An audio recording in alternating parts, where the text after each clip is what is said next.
since he sums up in his own person all the commixture of wickedness which took place previous to the deluge, due to the apostasy of the angels. For Noah was 600 years old when the deluge came upon the earth, sweeping away the rebellious world. For the sake of that most infamous generation which lived in the times of Noah, and Antichrist also sums up every error of devised idols since the flood, together with the slaying of the prophets, and the cutting off of the just. For that image which was set up by Nebuchadnezzar had indeed a height of 60 cubits, while the breadth was 6 cubits, on account of which Irenaeus, Azarias, and Misael, when they did not worship it, were cast into a furnace of fire, pointing out prophetically, by what happened to them, the wrath against the righteous which shall arise towards the time of the end. For that image, taken as a whole, was a prefiguring of this man's coming, decreeing that he should undoubtedly himself alone be worshipped by all men. Thus, then, the 600 years of Noah,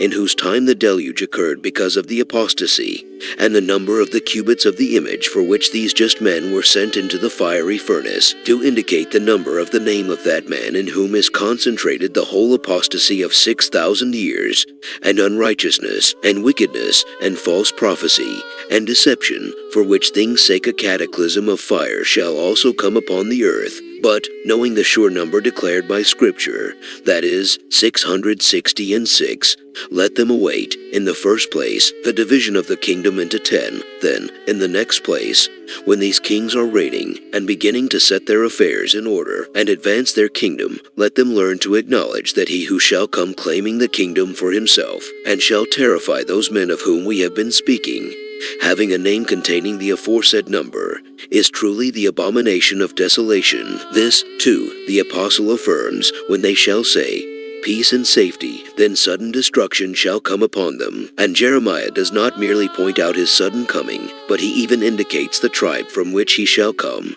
where he says, we shall hear the voice of his swift horses from Dan. The whole earth shall be moved by the voice of the neighing of his galloping horses. He shall also come and devour the earth, and the fullness thereof, the city also, and they that dwell therein. This, too, is the reason that this tribe is not reckoned in the apocalypse along with those which are saved. Among many persons, too, this name is accounted divine, so that even the Son is termed Titan by those who do now possess. This word, too, contains a certain outward appearance of vengeance, and of one inflicting merited punishment, because he, the Antichrist, pretends that he vindicates the oppressed. And besides this, it is an ancient name, one worthy of credit, of royal dignity, and still further, a name belonging to a tyrant,